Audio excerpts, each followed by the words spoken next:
Specifically, is it a sanitation? Under your feet and you're carrying bloodborne pathogens through the area. Then I would highly recommend that these passengers or prospective passengers not lick the floor where I walk. Is anybody at risk of licking the floor where I'm walking? Raise your hand if you had every intention of licking the floor beneath my feet.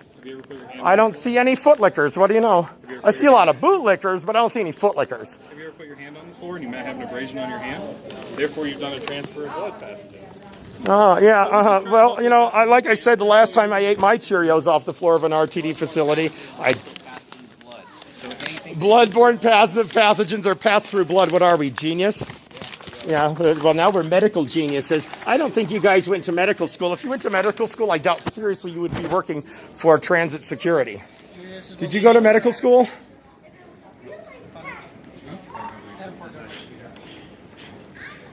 So are you telling me that I'm not allowed to be here without shoes on? But you don't have a provision in here. I just read that provision. It doesn't say that. Well, peace is to violence as quiet is to loud. So unless somebody's particularly motivated to an immediate breach of violence, then I'm allowed to speak here. I need to know specifically what the consequence will be if I elect not to leave this facility. Well, within a 2-hour period, within a 24-hour Within the 2-hour period? Okay. You'll be charged with trespassing. That's for DPD and RTD.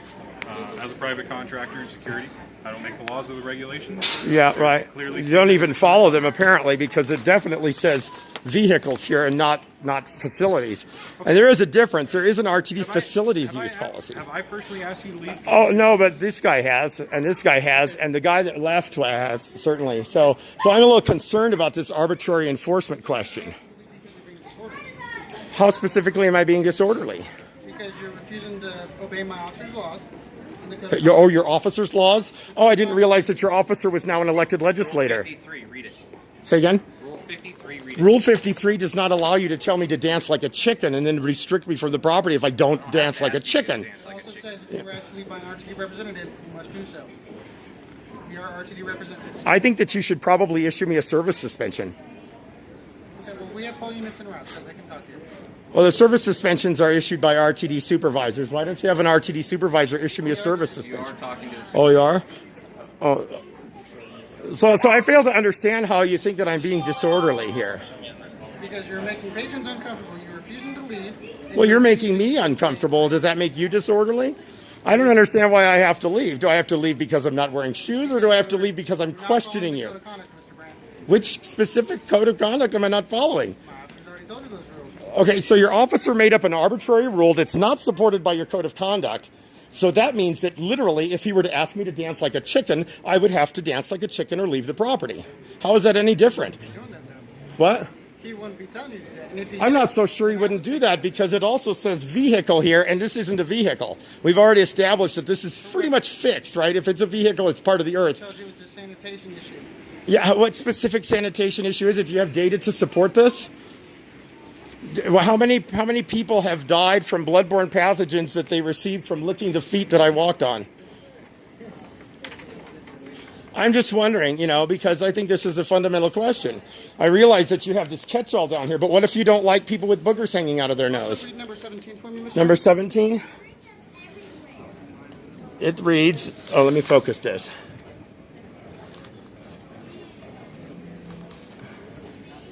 It states disruptive behavior disturbing the reasonable comfort of other passengers, which you were doing so right now.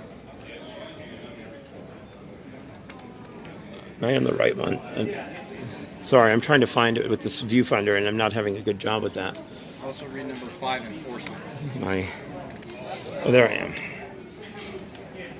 am. Number 17 reads disruptive behavior disturbing reasonable comfort of other passengers or RTD personnel, including but not limited to disruptively loud talking or mobile phone use.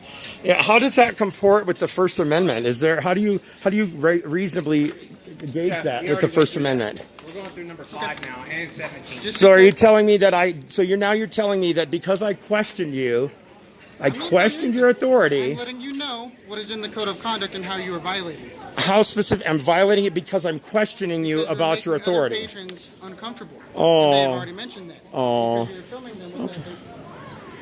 I'm not sure if you're aware of the rules on public photography. Are you aware of have you read the RTD facilities use policy, which expressly prohibits you from restricting the free speech right of the citizens? I'm aware of that. But if you were making the other patrons uncomfortable, you were therefore violating number 17. All right, so if I leave now, will you consent to the fact that you are the one that ordered me to leave? We've already instructed you to leave. So you're willing to take full responsibility upon your full commercial liability that you've ordered me to leave this facility because I questioned your authority, which supposedly arbitrarily made somebody uncomfortable. Well, you can talk to my colleague. All right, see you guys later. Have a nice day, guys. Bye, Felicia.